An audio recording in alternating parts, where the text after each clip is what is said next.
दोस्तों, आज हम आपको योग वासिष्ठ नामक ग्रंथ की तीसरा सर्ग विश्वामित्र आगमन वर्णन सुनाते हैं।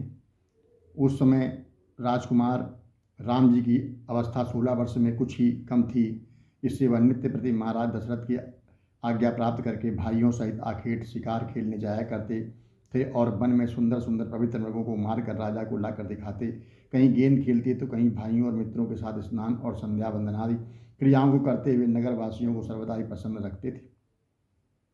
परंतु ज्यों ही 16 वर्ष पूरे हुए कि एक दिन सहसा उनका चित्त संसार की समस्त लीलाओं से उपराम हो गया और उन्होंने खाना पीना, खेलना कूदना, लेना देना और यहाँ तक कि सोना उठना और किसी से बोलना भी त्याग दिया। एक अंधेरी कोठरी में अपना आवास बना लिया और कोई कितना भी कहता वे उधर बिल्कुल ही ध्यान न देते और देखने से ऐसा मालूम होता कि मानो किसी गहरी चिंता में पड़े हुए हैं। चिंता मनुष्य के शरीर का भक्षण कर दे जाती है। इसी नियम से राम जी दिन पर दिन दुबली होते गए और शरीर सूख कर लकड़ी हो गया, मुख पीला पड़ गया। परंतु जहाँ उनके शरीर में इतनी निर्बलता आ गई थी, वहाँ यह अवश्य हुआ कि इच्छा रहित होने से उनका मन निर्मल हो गया। जब देखो तब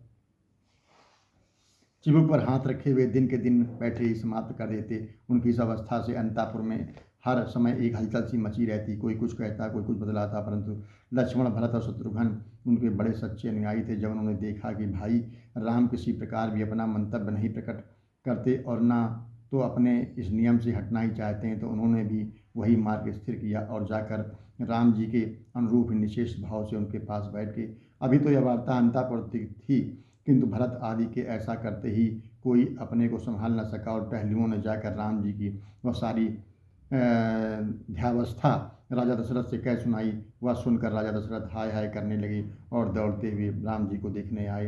देखा तो बात सत्य थी। इससे दुखी होकर उन्होंने झट राम जी को गोद में बिठा लिया और मुख बल पर हाथ फेरते हुए पूछने लगे, हे पुत्र, या तुमको क्या हो गया है? भला कहो सही, इस किसी किसी किस दुख के कारण तुम्हारे शरीर की दुर्व्यवस्था हो रही है?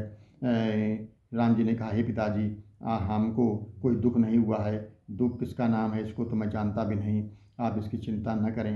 राजा दशरथ ने बहुत पूछा, किंतु सिवाय इसके राम जी और कुछ भी ना राम जी ने कुछ भी न कहा। तब राजा दशरथ निराश होकर अपनी राजसभा में चले गए और मंत्रियों सहित राम जी की अवस्था पर विचार करने लगे। परंतु कोई कारण हो तब तो भला मंत्रियों को उसका पता ही क्या।